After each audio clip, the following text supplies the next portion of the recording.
వచ్చే నెలలో అమెరికా నుంచి 5 లక్షలకు పైగా జనాభాని డిపోర్ట్ చేయనున్నారా? అమెరికా నుంచి బయటికి పంపించేస్తున్నారా? అసలు ఏం జరుగుతుంది అమెరికాలో? ఇంతకుముందు అమెరికా అధ్యక్షుడు జో బిడెన్ టైంలో క్యూబా, హైతీ, నికరగోవా, వెనుజులా ఈ దేశాల నుంచి చాలామందికి హ్యూమానిటేరియన్ పెరోల్ ఇచ్చారు. ఇంతకుముందు ఈ హ్యూమానిటేరియన్ పెరోల్ ఇవ్వకముందు ఎక్కువ మంది వీళ్ళందరూ కూడా ఇల్లీగల్గా అమెరికాకి ఎంటర్ అవటం, డంకీ రూట్స్ వెతుక్కోవటం ఇలాంటివి చూసేవాళ్ళు. అంతేకాదు మెక్సికో అమెరికా బార్డర్లో వీళ్ళు స్టక్ అయిపోయి ఉండేవాళ్ళు అనమాట.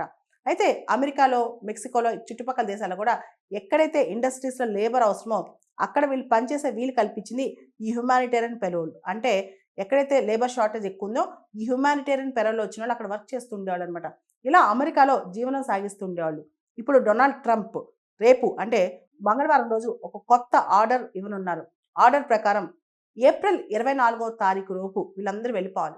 ఎవరైతే ఇల్లీగల్గా అమెరికాలో ఉంటున్నారో, ఎవరైతే డాక్యుమెంట్స్ సరిగ్గా లేవో, అంటే వీళ్ళు ఎవరైతే అమెరికాలో హ్యూమానిటేరియన్ పెరోల్ మీద ఉంటున్నారో నెల రోజుల లోపల 30 డేస్ లోపల వాళ్ళ డాక్యుమెంట్స్ వెరిఫై చేయించుకోవాలి. వాళ్ళ డాక్యుమెంట్స్ చూపించుకోలేని పరిస్థితిలో, వాళ్ళ దగ్గర లీగల్ డాక్యుమెంట్ లేని పరిస్థితిలో వాళ్ళని అమెరికా నుంచి పంపించేస్తారు.